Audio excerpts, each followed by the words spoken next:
Cara, primeiramente, assim, eu acho que eu perguntei pra vocês dois na primeira vez que vocês vieram que, porra, cara, vocês estavam lá, carreira maneira, um cara era juiz, outro era promotor, não sei o quê. Porra, e virar político, cara. Estão mais felizes? Duvido.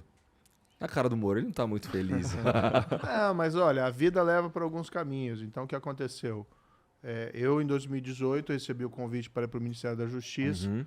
Eu já expliquei até aquela última vez, olha, vamos tentar evitar retrocesso no combate à corrupção, vamos combater crime organizado, crime violento.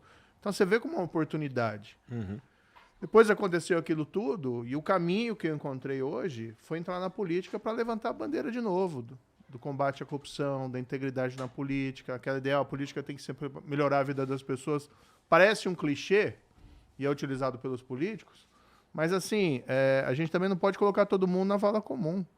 Né? Tem gente boa também na política, tem gente que entra na política para perseguir os seus ideais. Eu tenho certeza que é uma situação similar à do Deltan. Igor, sabe que o pessoal me pergunta se eu estou animado. E eu respondo, não estou animado, eu estou determinado. Porque a minha decisão foi guiada para o propósito. Eu tomei essa decisão que foi a decisão mais difícil da minha vida no final do ano passado. Depois de tudo que nós alcançamos na Lava Jato, junto com a sociedade brasileira, vitórias extraordinárias, pela primeira vez na história, a gente colocou bandido atrás das grades de colarinho branco, recuperamos 25 bilhões de reais, e aí a gente viu o trabalho das nossas vidas ser destruído diante dos nossos olhos. Depois de tudo isso, eu passei por uma reflexão que foi muito baseada numa parábola que Jesus contou. Posso contar, resumir ela aqui? Vai lá. Foi a parábola dos talentos.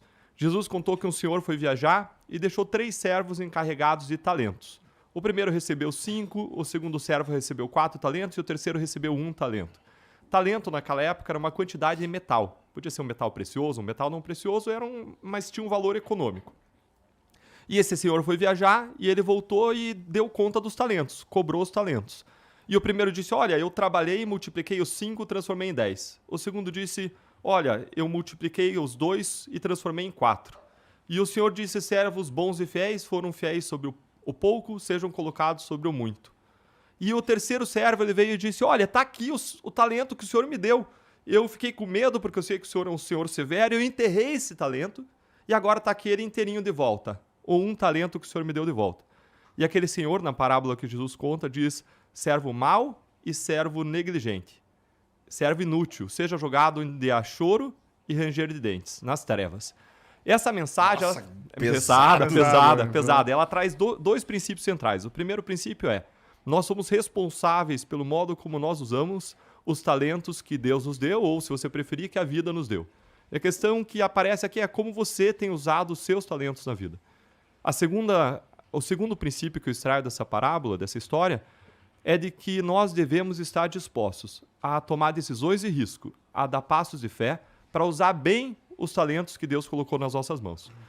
E depois de ver toda a Lava Jato destruída, eu chamei a minha esposa e disse, meu amor, a gente pode seguir dentro do Ministério Público, com um salário bom, com estabilidade, com perspectiva de aposentadoria, e certamente essa decisão mais confortável, melhor, se a gente for pensar em nós, no nosso umbigo, nos nossos filhos. E agora, se a gente pensar a vida com uma breve passagem sobre a Terra, em que a gente tem uma missão maior, um propósito maior a servir, de amar e servir as pessoas, de estar nessa breve passagem para abençoar as pessoas ao redor, para usar da melhor forma possível os talentos que nós recebemos para amar e para servir, a melhor decisão que a gente tem a tomar é eu sair do Ministério Público e buscar um espaço na política, porque é lá que a mudança pode ser feita. A grande lição da Lava Jato foi essa. A gente achou que a justiça ia limpar a política, mas a gente descobriu que é a política que manda na justiça, porque é a política que escolhe os ministros do Supremo e a política que faz as leis que a justiça aplica. O Moro sai antes de você, não é? Sim. Então tá. Cara, a tua motivação para ir percorrer esse caminho aí, ela acontece... Assim, minha pergunta, na verdade, é a seguinte. O processo todo da Lava Jato e tudo mais, naquele momento, tu não estava pensando em ser político ou já estava pensando em ir para política? Eu nunca tive vontade, Igor, de ser político. Nem hoje, para ser bem franco, eu tenho vontade de ser político. Minha vocação é de amor e de serviço. A questão é, onde no serviço público, nesse momento, eu posso fazer o meu melhor para as pessoas? Onde eu posso servir com excelência as pessoas? por muito tempo foi no Ministério Público e a gente alcançou resultados inéditos. Só que chegou um momento em que eles não só destruíram o resultado do nosso trabalho, não só destruíram as condenações, mas eles passaram a tirar das nossas mãos os instrumentos de trabalho que a gente tinha para trabalhar. Acabou com a prisão em segunda instância, em decisão do Supremo em 2019. E hoje, se a pessoa é condenada em primeira instância, ela não vai para a cadeia. Oferece uma série de recursos. Em segunda instância, não vai para a cadeia. Vai para a terceira, mais muitos anos. É condenada de novo, confirmada a condenação e não vai para a cadeia. Mais muitos anos, é confirmada a condenação numa quarta instância e a pessoa também não vai para a cadeia porque demorou tanto que acontece a prescrição, que é o cancelamento do crime porque demorou muito tempo o processo na justiça. E mais, o Congresso Nacional derrubou tem um outro algumas, instrumento. assim, É nesse- que nesse eu processo, acho né? assim, Sim. você tem que entender o seguinte, a gente fez a nossa parte. Eu era juiz, ele era promotor, a gente aplicou a lei.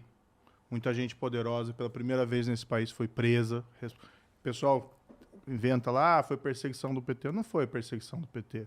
Teve gente de vários partidos, PP, teve do próprio Eduardo Cunha, do PMDB, teve também gente do PT, mas porque era o governo federal, a administração pública federal, daqueles governos que estava contaminada. Quando foi investigar governos estaduais, como por exemplo lá no Rio de Janeiro, também teve resultados, como o Sérgio Cabral. Agora, a gente fez a nossa parte, só que a gente esperava que o sistema político, diante daqueles escândalos de corrupção, ele iria fazer a parte dele.